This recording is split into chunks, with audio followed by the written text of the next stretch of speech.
Welcome to the Water Under Fire Voices from the Field session under World Water Week. Dear participants, thank you for joining our session, Water Under Fire Voices from the Field. This session is co-organized by the Finnish Water Forum, the Finnish Foreign Ministry, UNICEF, and the World Bank.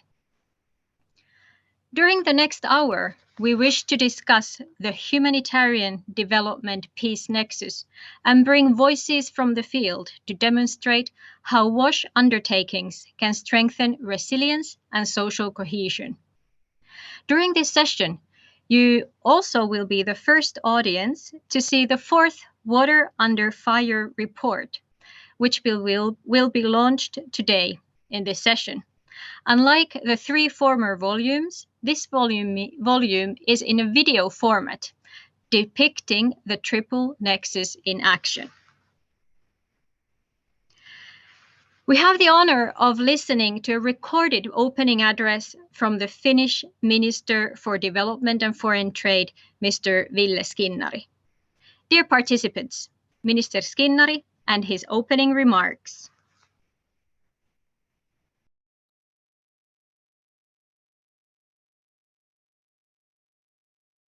Ladies and gentlemen, it's a great pleasure for me to address you on this occasion.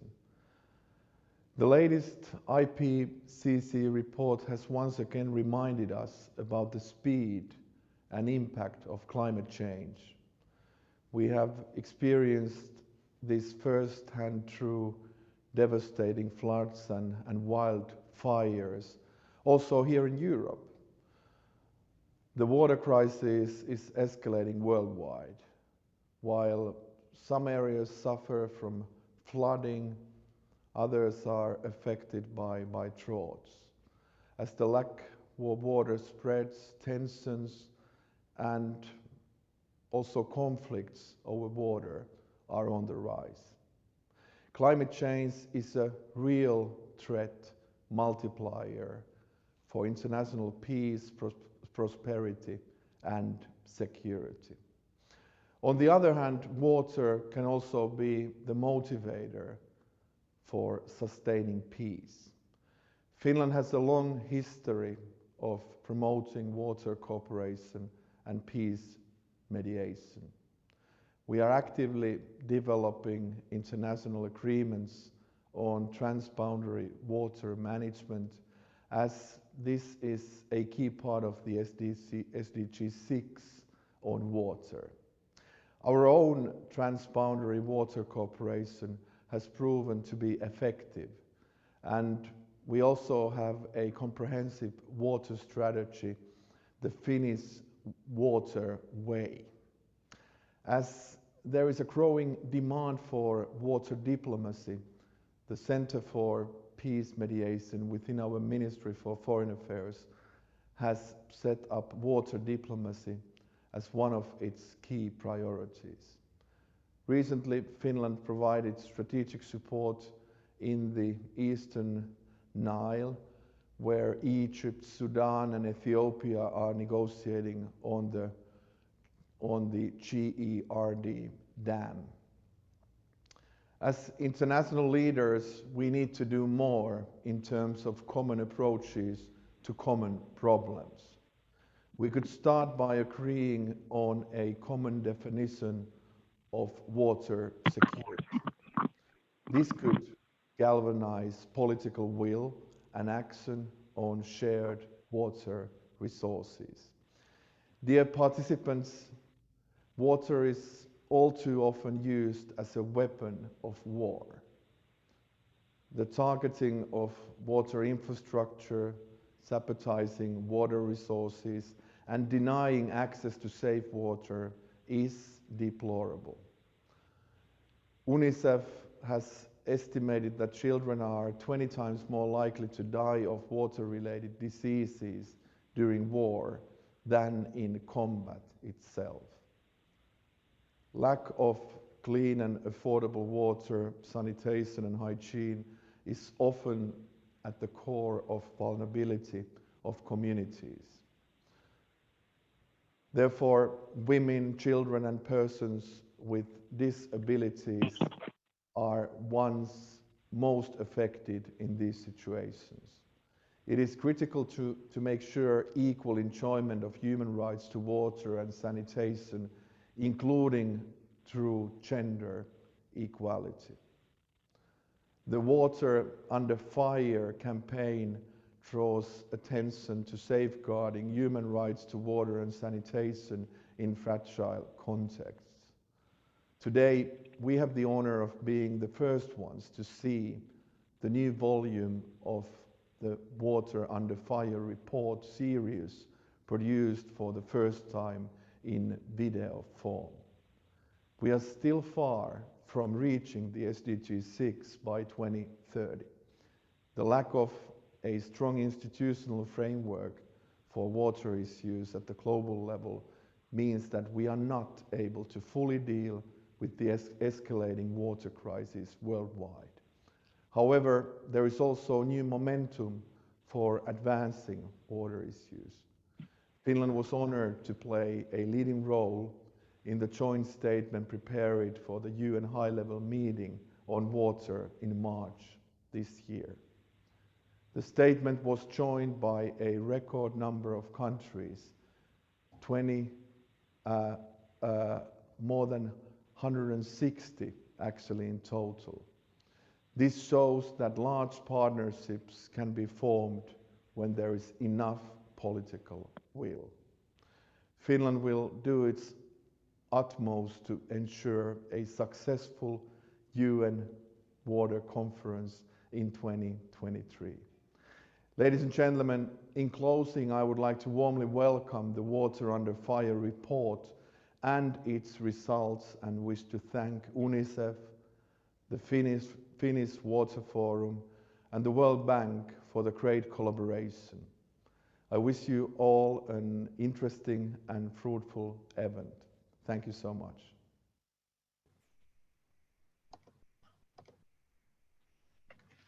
Dear participants, UNICEF's campaign Water Under Fire was launched in March 2019.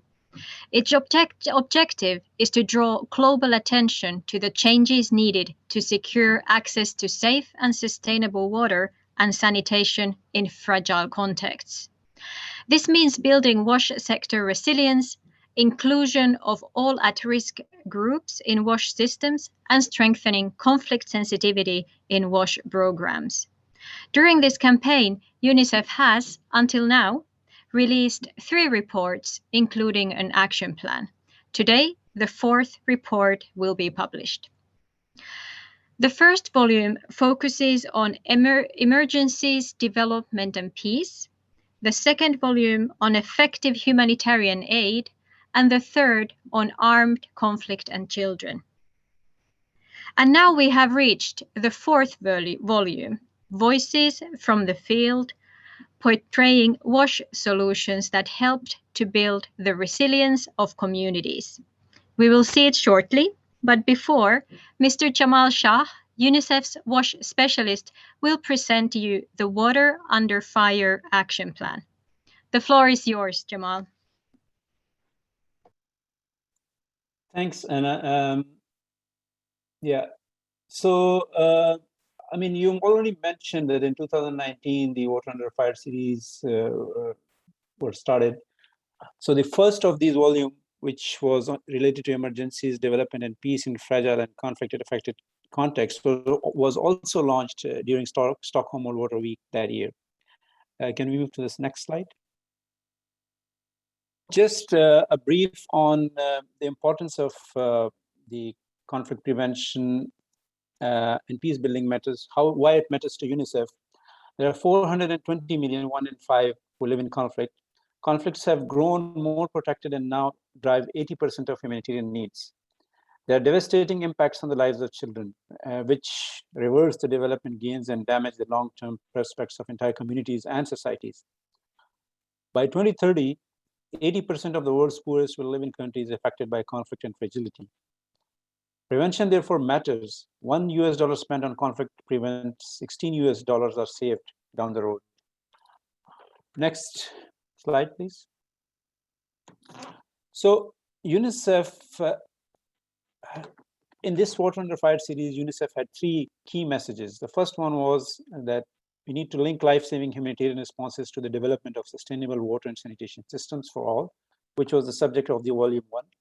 The second one, and which also Anna alluded to, was to build a WASH sector capable of consistently providing high-quality water and sanitation service in emergencies. So that was about the capacity of the sector. So that was also launched last year, which was the volume 2.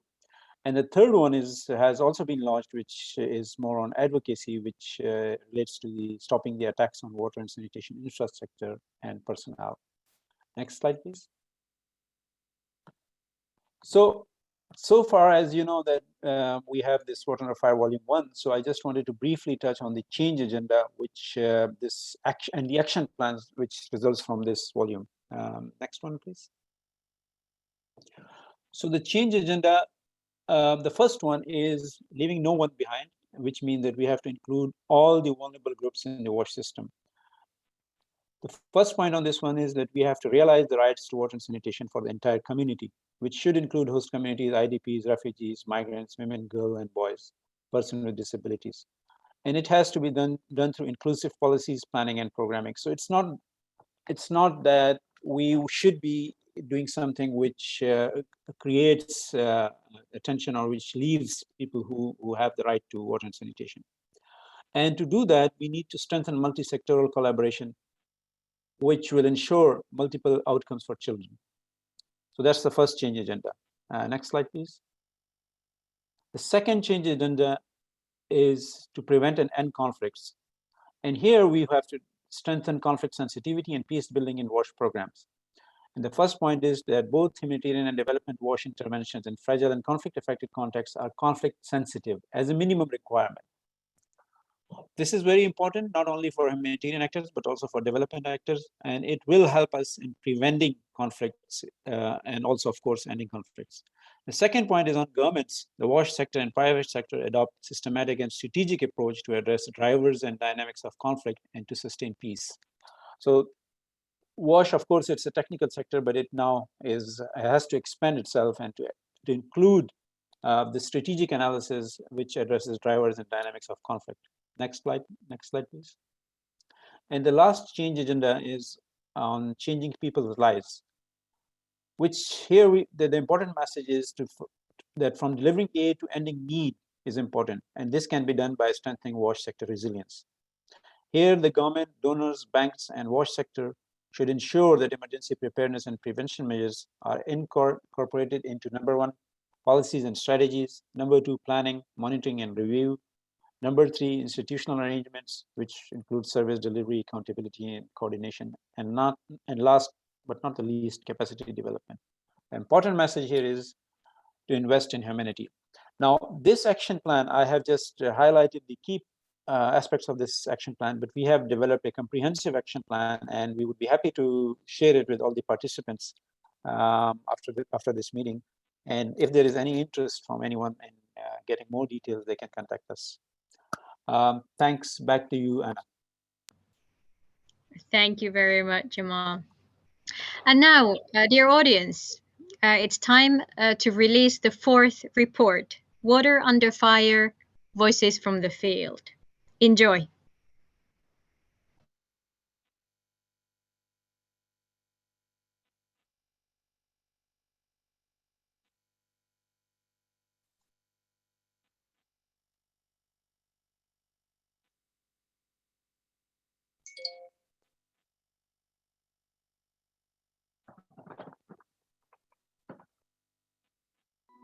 لبنان هو من أغنى الدول بالماء، ومع هيدا وكله في ناس ما عم توصل المي على بيوتها، عم بتضل جمعة وأكتر ما عم توصل المي لعندها، وهيدا الشيء كتير بيأثر صراحة، لأنه كل شيء يعني المي هي عصب الحياة.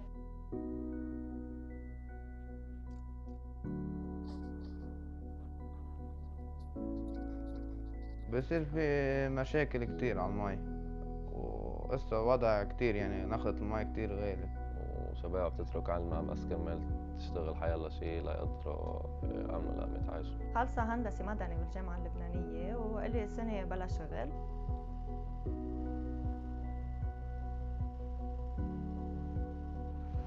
كل يوم نفس القصة، في بنزين نظهر على شغلنا، ما في بنزين نقعد بالبيت. هذا الوضع الاقتصادي اللي نحن فيه هو أسوأ شيء ممكن يمرق على الشعب اللبناني.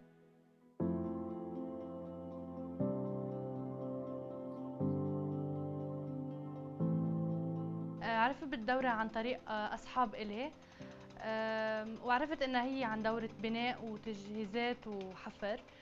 فأنا كتير بحب هيك أشياء، وخاصة ما تكون خاصة بالمجال النساء، تكون للذكور. هاي الدورة كانت اجت على طبق من فضة انه اقدر طبق اختصاصي عمليا. من هون هيدي التدريبات هي كتير مهمة، لأنها عم تجهز أشخاص قادرين أنهم يكونوا عم يشتغلوا بهذا المجال ويعملوا خطط تنموية حقيقية تخلق حلول للمشاكل الناشئة والمتجذرة بالريف، لأنه الريف عم بيعاني من هاي المشاكل من زمان، طلعت على السطح وبينت كتير خلال هيدي الأزمة.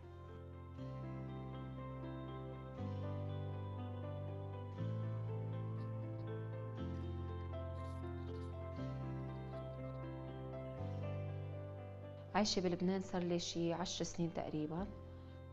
يعني كنت موقعة انه مثلا بس حدا يعرف انه انا سورية مثلا يصير في مثل هيك شوية حدا يبعد او شي هيك. لا بالعكس، كنا كتير مع بعضنا البعض مناح. وجود بنت من غير بلد، من سوريا، ويمكن هي بتكون بتعرف شيء أنا ما بعرفه وأنا كمان. ويونيسف مش بس للبنانية، هو لكل الناس ولكل البلدان ولكل العالم ولكل الجنسيات ولكل شيء.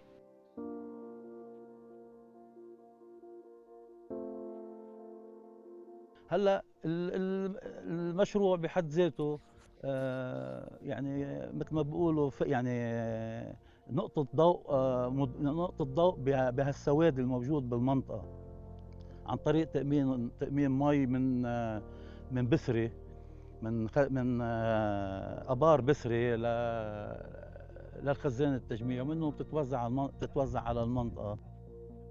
مع رفقاتي هونيك اكتشفت قد ايه انه هن مثلي وبيشبهوني، وسوا بنقدر يعني نعمل انه كثير شيء حلو بقلب هاي الدورة، وخصوصي بس نخلص. هي مهمة كتير يعني بالنسبة لي. أنا حسيتها أول شي بكتسب وبتعلم كرمال الضيعة تصير تخديها المي بالصيف. ايه صراحة بالنسبة لي هيدا المشروع كان بالنسبة لي انه زيادة خبرة وممكن نستفيد منه لبعدين. صارت عم بتضم أكتر عدد شباب ليتعلموا أشياء جديدة وليشتغلوا كمان، أمنوا حالهم. صراحة أنا بعمل الشيء اللي أنا بحبه.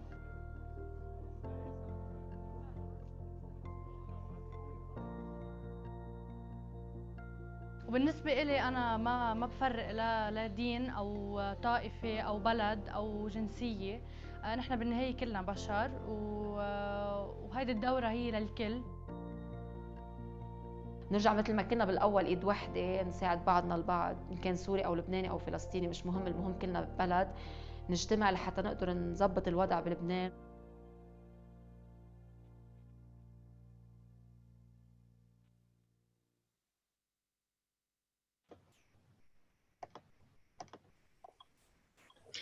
Dear friends, I hope the video's thoughts gave you an update on current activities in water security, the Nexus approach, and most importantly, brought forth voices from the field. I also hope it portrays the critical role young people can contribute to addressing some of the systemic issues in respective communities. And now I have the honor to present you an expert panel to discuss the findings of this initiative.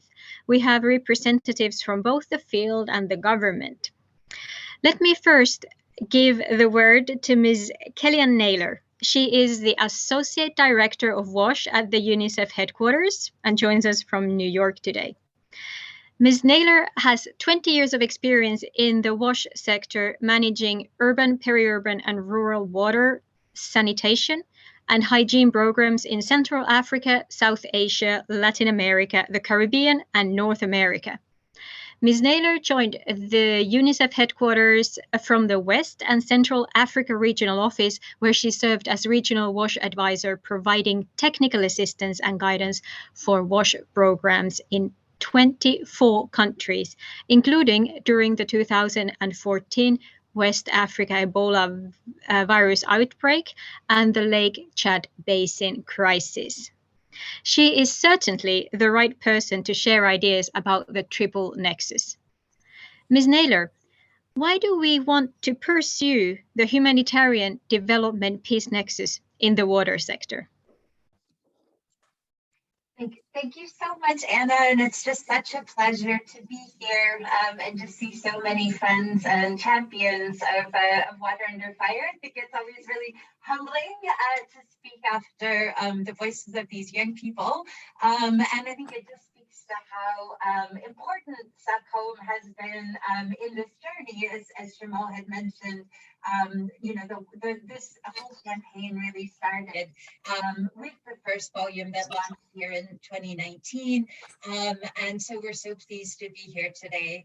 But really coming to your question about why pursue the Triple Nexus, and I think for me it really came to the importance of this by looking at the scope and scale of the problem, and just maybe starting with a few facts.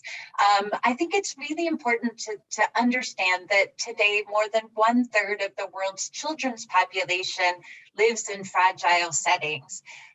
We've also seen over the years that the number of crises that have demanded an international response from partners has doubled over the last decades, and that the average lifespan of a crisis is over 9 years. We've also looked at this from a sustainable development perspective, and we've seen that people living in extremely fragile settings are 8 times less likely to have access to a basic drinking water supply. And looking at progress towards the 2030 targets, just 1 in 10 fragile countries is on track to achieve universal access to basic sanitation, while coverage is decreasing in 9 countries. And this is all coming in a context where we see water scarcity and insecurity adding additional pressure. And UNICEF recently released a report that identified that around 450 million children, or 1 in 4 children, live in areas of high and extremely high water vulnerability. So I think really looking at this whole picture, we came to the conclusion that on the humanitarian side, humanitarian crises are more frequent, affecting more people and lasting longer. That on the sustainable development side, the populations with the highest risk of being left behind disproportionately live in fragile and conflict-affected settings. And looking at a conflict prevention and peace building perspective, that despite the common principles, humanitarian development efforts, that conflict prevention and peace building is rarely a part of the consideration for the planning of WASH programs. So it was really in this context that we thought, you know, we needed to bring forward the Water Under Fire campaign to both bring attention to this dire situation, but more importantly, really trying to come together as a WASH sector to build solutions. And so just on that latter part, while I think the first 3 volumes have laid out, you know, the scope of the problem, the humanitarian development peace nexus is really about people and building a better future for children and their families and some of the most difficult and complex environments. So I think this is why for UNICEF that we think the Triple Nexus is important. I know time is short, but I just wanted to share 3 really quick reflections on the how side of the nexus and things that we're learning at UNICEF. The first is that doing the nexus is going to require new ways of working. We've recently evaluated our own programs in fragile and protracted crisis settings, and this has brought a lot of learning and recommendations about how we can do better, both as UNICEF and the WASH program and the wider sector. I think increasing evidence shows that a siloed approach to providing services, especially in fragile contexts, is not fit for purpose. So we look forward to working on the implementation of those recommendations, and we'll be happy to share them. Secondly, I think we're really encouraged to see that the WASH sector has such promising examples and can be a model for putting the Triple Nexus into practice. This is something that's talked about beyond the WASH sector, of course, and we're really doing it. And I think we're seeing some great examples coming from countries like Yemen, Ethiopia, Somalia, Sudan, Papua New Guinea, Lebanon, Mali, and more. So we're really looking forward to learning from countries and being able to share experiences. My third and final point is that implementing the Nexus is going to require a whole of sector effort, and it's going to require new alliances. And I'd really like to emphasize here the need for different approaches. For example, in development, we absolutely must use a risk-informed or resilience lens. And this is going to be pivotal not only for reducing the burden on the humanitarian response, but also building social cohesion through resilient services. I can't underscore enough also how critical this peace element is moving forward.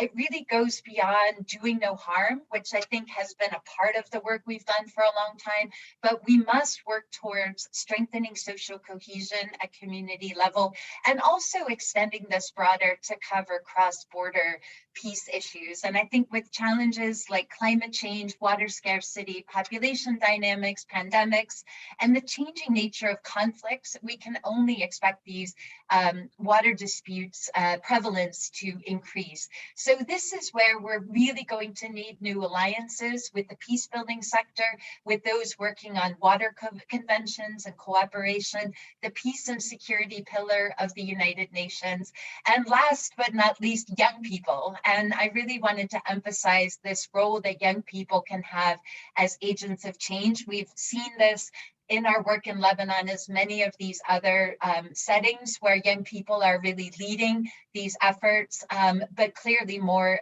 needs to be done, including in Lebanon, where there's really an urgent and immediate crisis. So, and whether we see water and sanitation as a risk for conflict, a source of peace and cooperation, a potential trigger for social unrest, or even as, unfortunately, a weapon in or victim of armed conflicts, I think in all cases, we're gonna need a holistic approach, technical, social, and political, to deliver sustainable, peaceful, and equitable solutions. So in a simple response to your question, there's a compelling and urgent case for why we need to do the Nexus, and certainly I couldn't think of any moral option for not doing it. So I think we have some promising solutions, a very energized community, and we're looking forward to putting this into practice around the world together with countries and all of our partners. Thanks so much, Anna, and back over to you. Thank you so much, Kellyanne, and thank you for not only for answering the question, but also bringing the important perspective of implementation out strongly, and the role of youth. And we will continue with kind of going deeper to the implementation. I will turn to Dr. Sally Zape from the World Bank. She's Senior Water Supply and Sanitation Specialist based in Beirut. Bridging scientific expertise with business management, she leads analytical and investment projects in fragile countries. She has more than 17 years of international experience in the water supply and sanitation sector around the world, with special focus on the Middle East and North Africa. Before joining the World Bank, she gained wide experience in the water sector, from being a researcher in Paris with government agency at the national level, joining the UN to support their development WASH sector in Lebanon, and also serving as an advisor to the minister in the water sector. Dr. Zape, how can development actors contribute to conflict prevention and peace building with the core objective of leaving no one behind? And how can this be achieved through the Triple Nexus?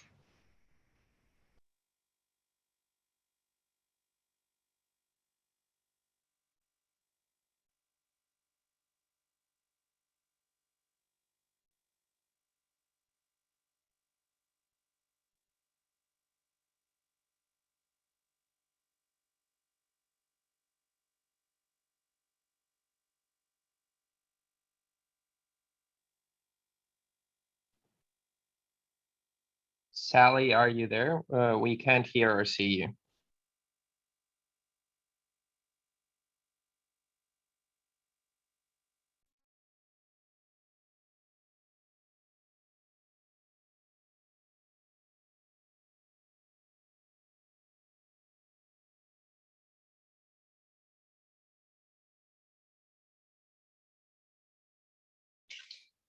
Do you hear me? Yes, we can hear you.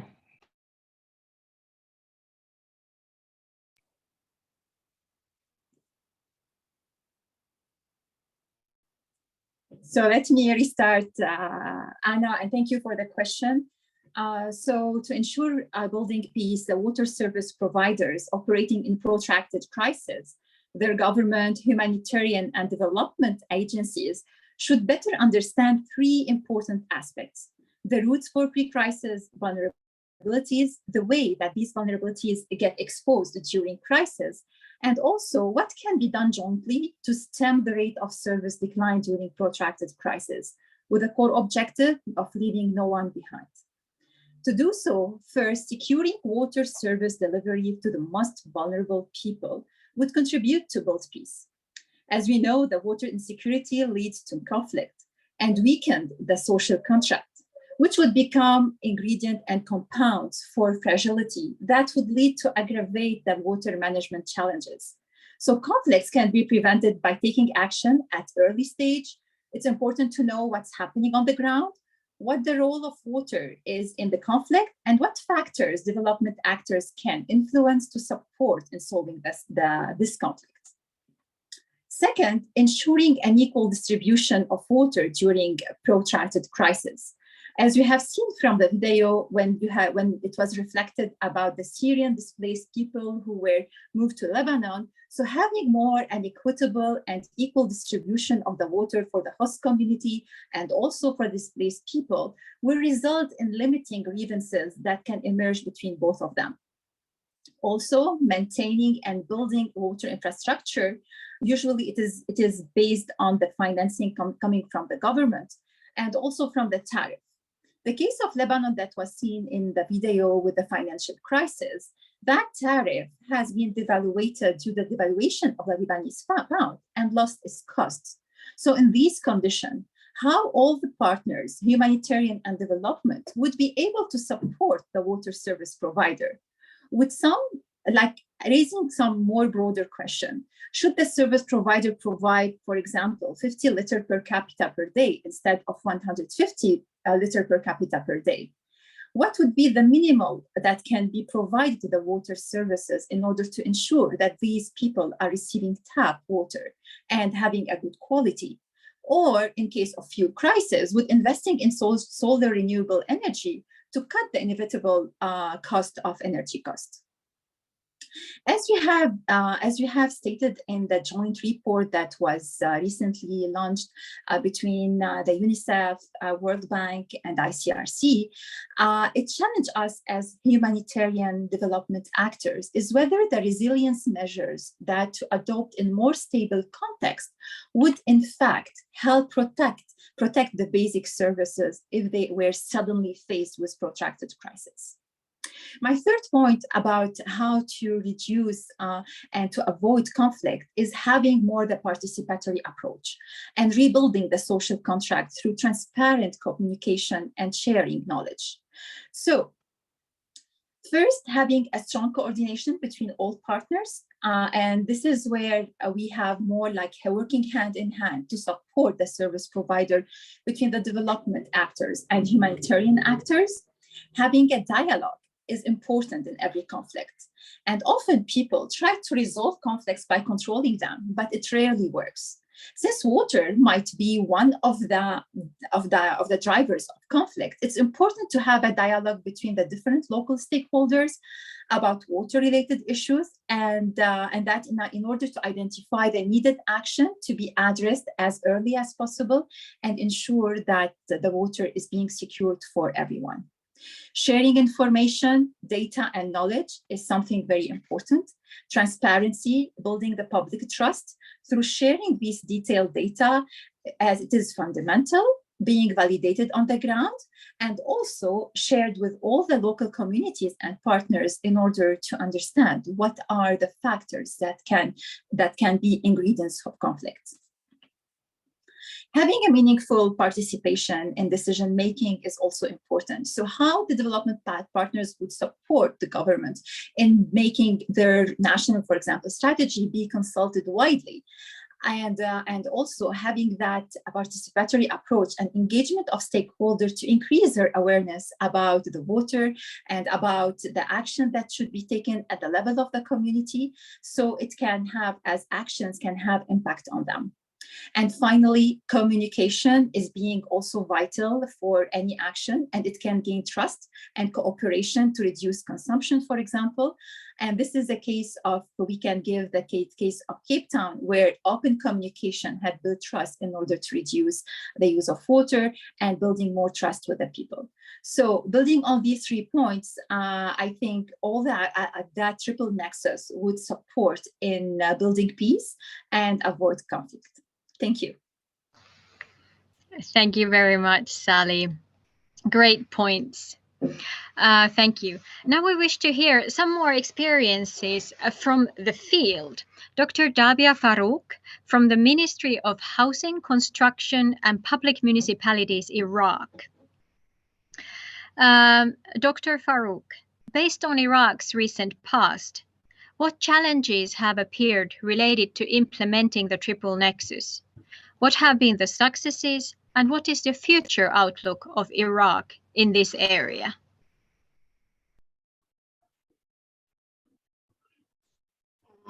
Thank you, everybody, and nice to meet you in this session. Everybody knows that decades of wars, conflicts have severely affected Iraqi society and has devastating effects on the well-being and development of its people. Additional stressors on population growth, COVID-19 pandemic, and climate change impact, and the mitigation actions of the preparation country, which led to acute water scarcity and more burden on the water and sanitation sector in Iraq. Therefore, at a time when the ministry had a work on reconstruction and rehabilitating the damaged water and sanitation facilities in the liberated area, they had to respond to addressing the impact of water scarcity, mainly in the southern areas. There is many sectors of success, like in parallel with the liberation of the areas that were under the control of the terrorists, the ministry has allocated its resources, staff, and mechanism in coordination with the humanitarian agencies to restore services and worked on both immediate, short, and long term in Nineveh, Anbar, and Salah ad-Din, which to enable dignity return for more than millions internally displaced people to their origins. In Basra city, the ministry had worked quite successfully in coordination with local community, private sector, humanitarians, development agencies, and religious institutions, and to reproduce quality water to the people affected by water scarcity in 2018.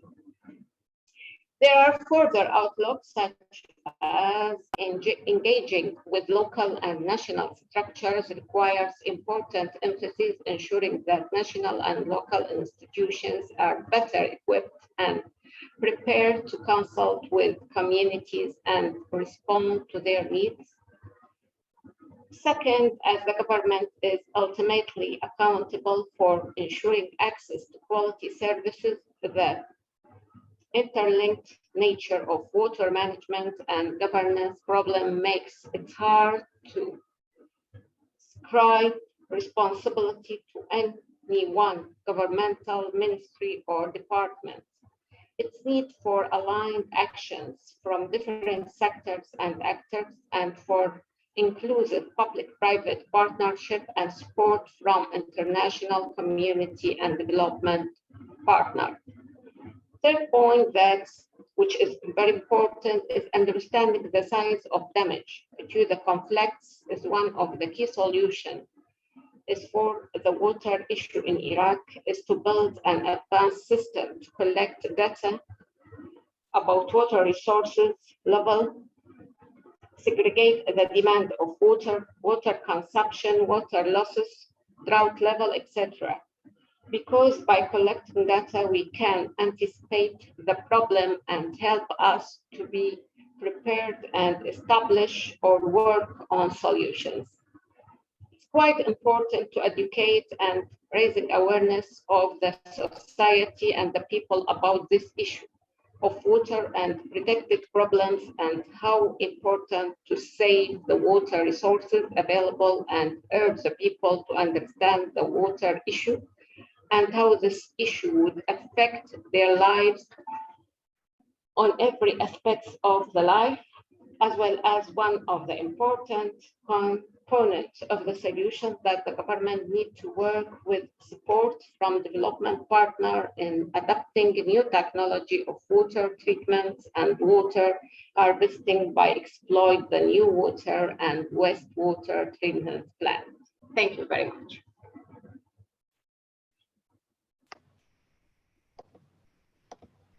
Thank you very much, Dr. Farouk. Very relevant points made there and great examples from your work. And now we will give the word to our remaining panelist, Mr. Antti Rautavaara from the Ministry for Foreign Affairs of Finland. Mr. Rautavaara is a senior policy advisor at the Ministry of Foreign Affairs and is leading Finland's water diplomacy efforts. Prior to his current job, he worked as a director of international water affairs, supporting 5 water-mandated ministries in Finland.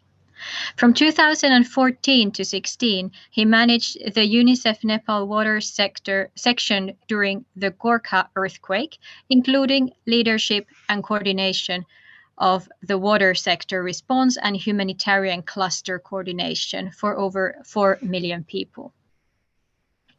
Mr. Rautavaara, from your point of view, how can governments tackle the existing systemic barriers, enhance coordination between development and humanitarian water sectors, and have potential dividend of peace? Thank you, Anna. A systemic barrier to me, in its most simplified meaning, is that we actually fail to deal with water as a security affair. Let me rewind a bit here and try to explain what I mean. It is quite typical that the water is considered to be a development and or a humanitarian issue. Full stop here. However, that potential dividend of peace is extremely important and cannot be overlooked. Let me give an example of that topic that I've been following closely out of professional interest. Egypt, Sudan, and Ethiopia have shared the mystical Nile River for thousands of years.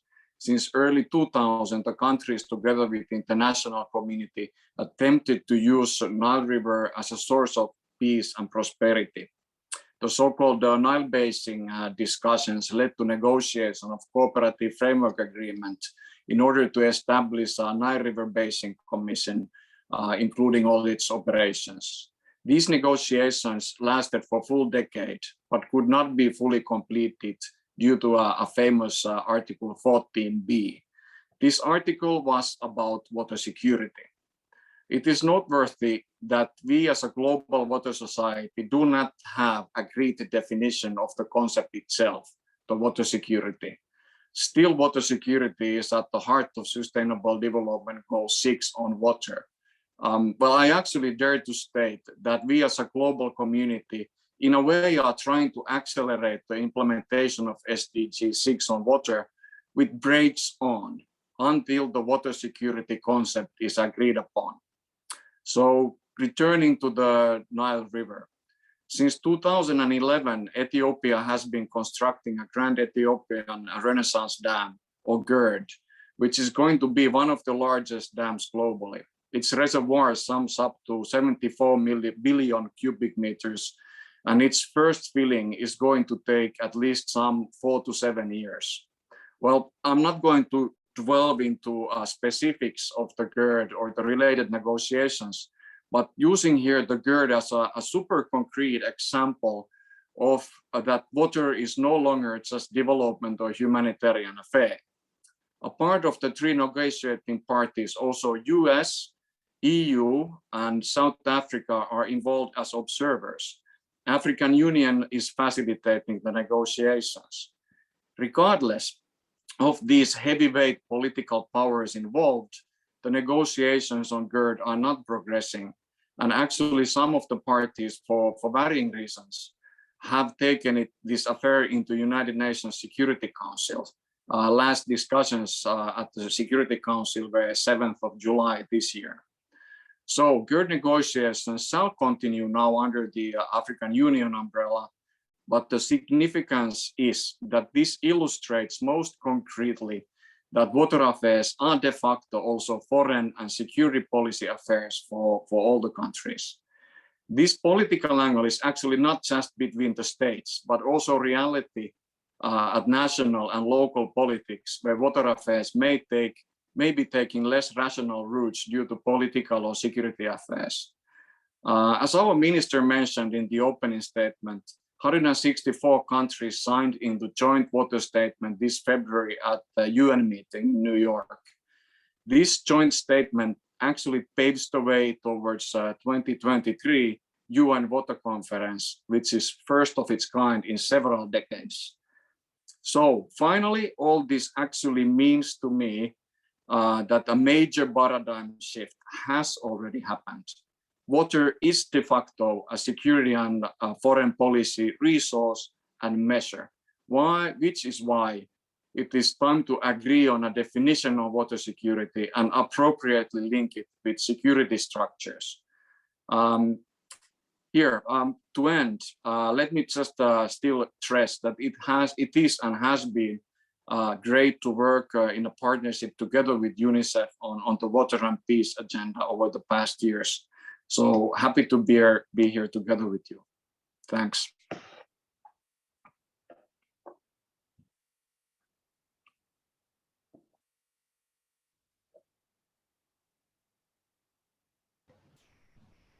Thank you, Antti. I'm afraid I lost your last sentence. But I hope that everyone else heard it. Excellent. Okay, we have now about 7 minutes remaining for questions and answers. So please send your questions through that Pathable website, this conference website. And while doing it, please indicate to which of the panelists you wish to address your question.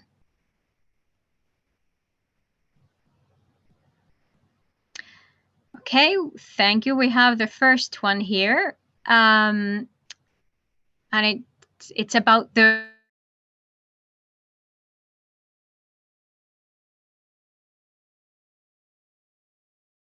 concept itself. The Triple Nexus. Does anybody have a more accessible title in plainer English?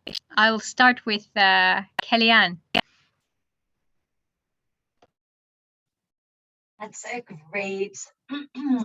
great question. And I think maybe, I mean, at least from what I know of where the Triple Nexus kind of came from, was some of the thinking that was coming out of the Agenda for Humanity discussions at the World Humanitarian Conference. And I think where really the fundamental concepts really come down to the fact, and the Secretary General has a great quote about this, that we can look at it as a triangle, that we need to see how the work that's being done on development and all the work that we're aligned with on, for example, the Sustainable Development Goals and working towards universal access, that this works together with also the work that we're doing on humanitarian responses. And so a lot of this happens in the WASH cluster, in kind of humanitarian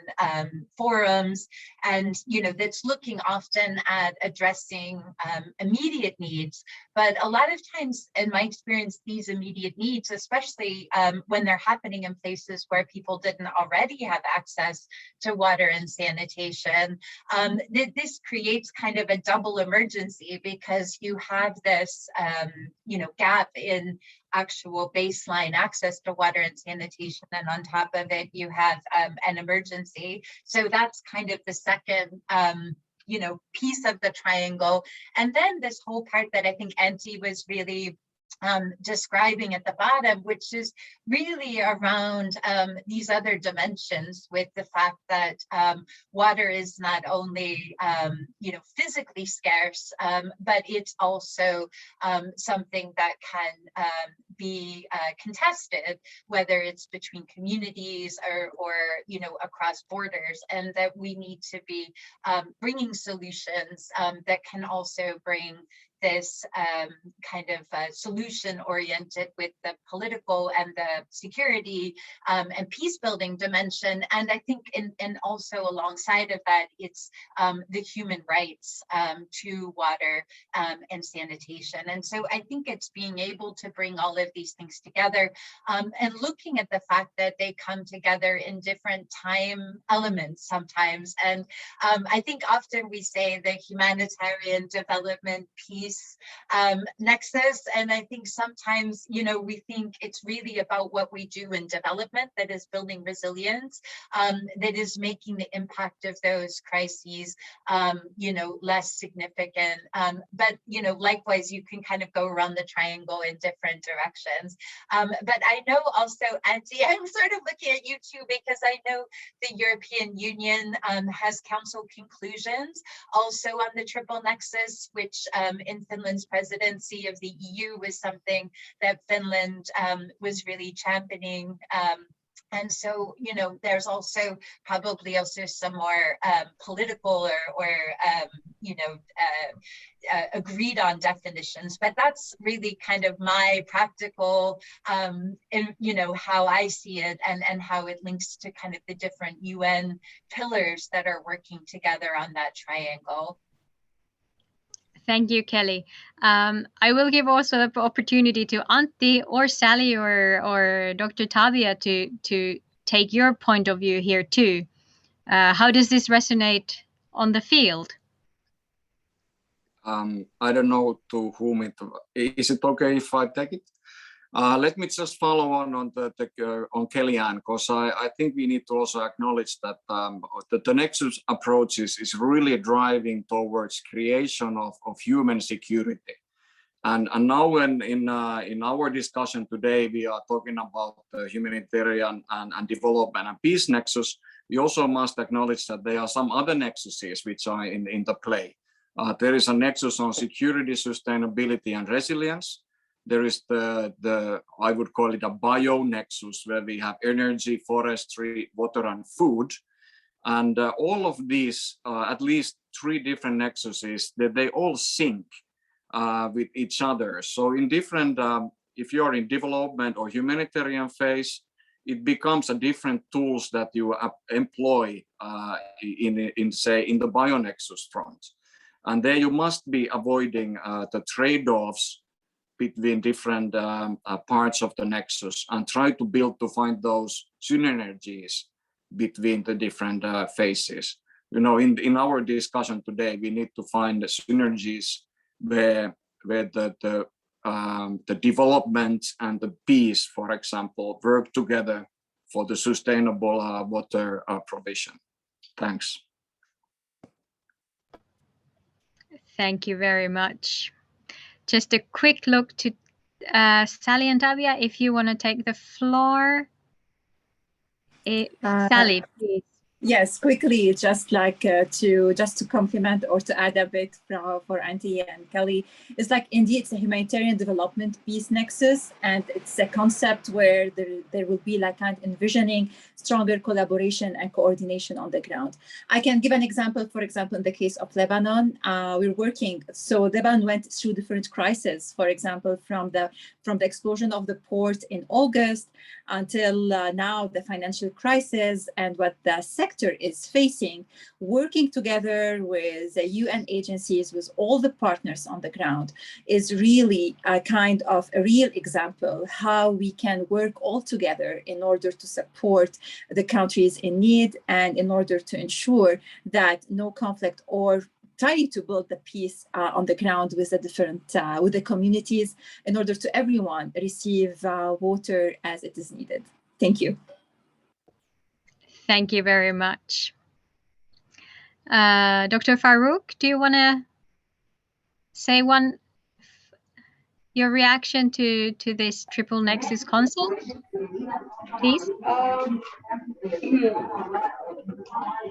Thank you very much. There's now some background, quite loud background noise.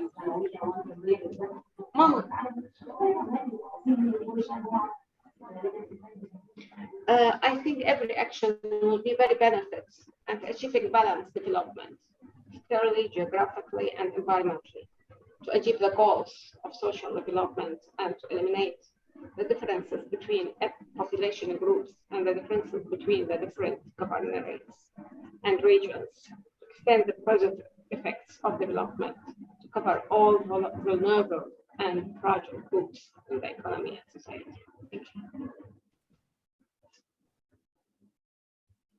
Thank you. Thank you very much. Okay, before closing this session, I'd wish to take up a few of the key points that were brought up from this discussion. To start with, the business as usual has proven inadequate. Pursuing humanitarian development peace nexus is not an option. It is the only viable and feasible way forward. The Triple Nexus is key to strengthening sector resilience, which is the only way we can ensure stemming decline in WASH service delivery and that WASH sectors do not collapse during an emergency.